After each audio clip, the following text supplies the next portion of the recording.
नमस्कार मित्रों। कल के वीडियो में मैंने बताया था कि वैसा सिंचाई जल जिसमें सोडियम आयन की मात्रा अधिक ज़्यादा होती है, सोडियम एब्जॉर्प्शन रेशियो बहुत ज़्यादा होता है, तो वह जल सिंचाई के योग्य नहीं होता है। आज हम एक और सिंचाई जल के बारे में जानेंगे, वो है पीएच वैल्यू।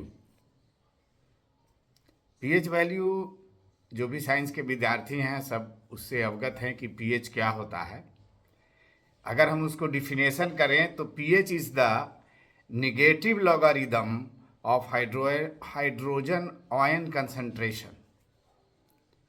मगर हम इसको अभी यहीं पर छोड़ते हैं।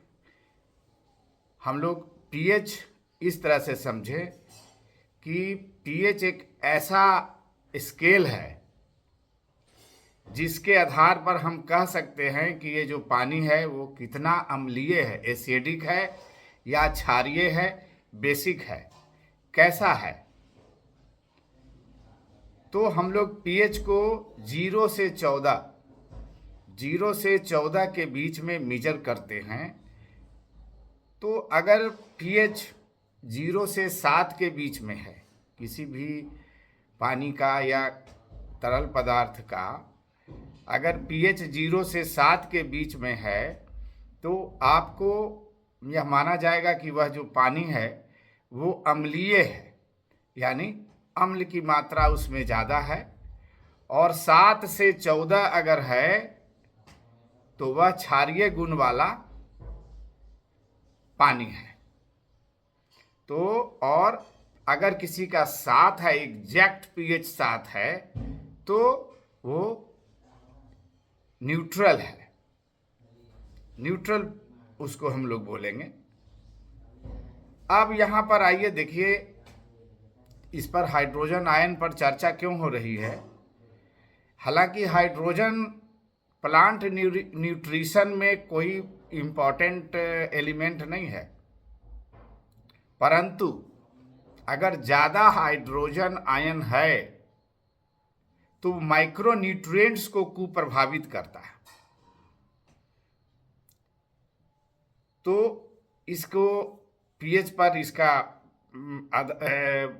पड़ता है या इफेक्ट पड़ता है जल पर। पीएच का अगर ज़्यादा जल है तो पीएच बढ़ने के साथ साथ रिसर्च हुआ, पीएच बढ़ने के साथ साथ आयरन भी घटता चला जाता है, मैग्नीशियम भी घटता चला जाता है